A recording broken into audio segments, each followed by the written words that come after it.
Hey everybody, welcome back to another episode of Mods, Maintenance, and Rides.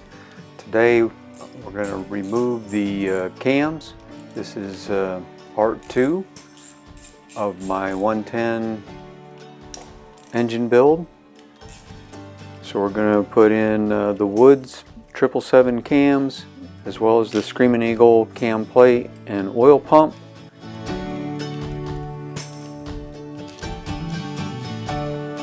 If you don't have a service manual for your motorcycle, I would recommend that you get one. There's a lot of great information in there that you're not going to find anywhere else. So first step to changing out your cams, you're going to have to pull the cam cover. You just remove these bolts and pop the cover off. It may stick a little because of the gasket.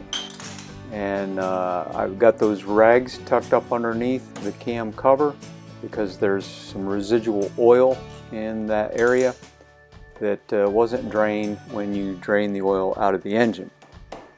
So this little bucket here will catch that oil.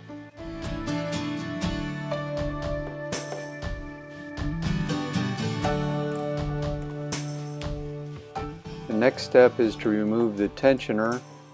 This is a hydraulic tensioner that keeps the cam chain tight from the crank to the cam drive pulley. So I've got new S&S tensioners that we're going to be replacing the stock Harley Davidson tensioners with.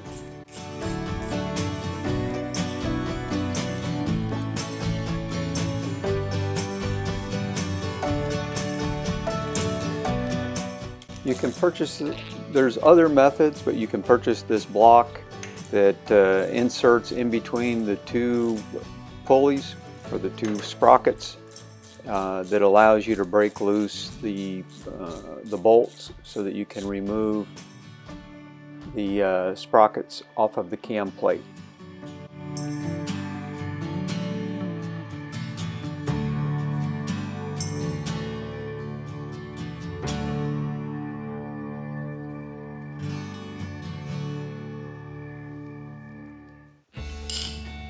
So once you have the sprockets off, now you can remove all the bolts that hold the cam plate onto the engine.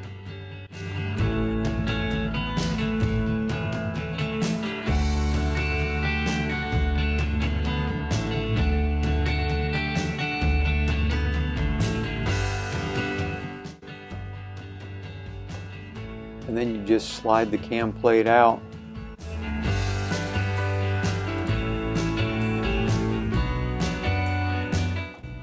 And there you have both of your cams and your oil pump still attached to the cam plate. So the oil pump and the cam plate are going to be replaced. So I do apologize. I didn't get video of the cams being installed on the back side of the plate, as well as the oil pump. Technical difficulties. Now I'm measuring the track from the cam sprocket to the crankshaft sprocket to make sure that they line up, and if they don't, Harley Davidson sells spacers that you can install behind the cam sprocket.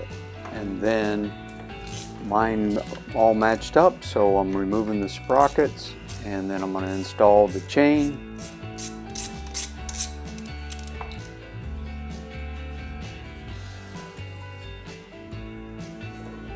So ensure you line up the timing marks on the cam sprocket to the crankshaft sprocket.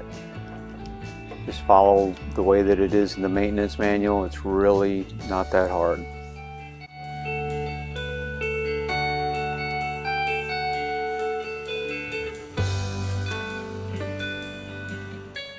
Make sure you use the red Loctite to reassemble, and then you'll need your little block between the two sprockets so that you can apply the appropriate torque.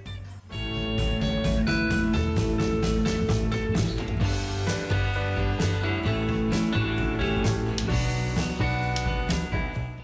now I'm installing the S&S hydraulic tensioner. It's more advanced than the Harley Davidson ones. Then you slide your lifters or tappets down into the bores. As it tells you in the maintenance manual, there's a hole on the side, so you got to make sure that's pointed inboard so that it gets the proper amount of oil. And then you put the covers on and torque those down.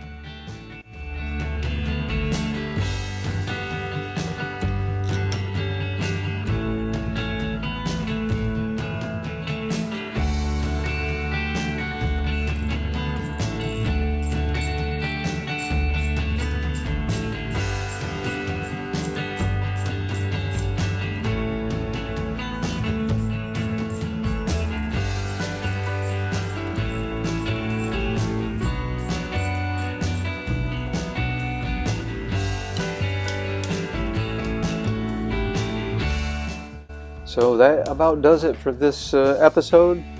Tune in for part 3, where we install the pistons and the cylinders.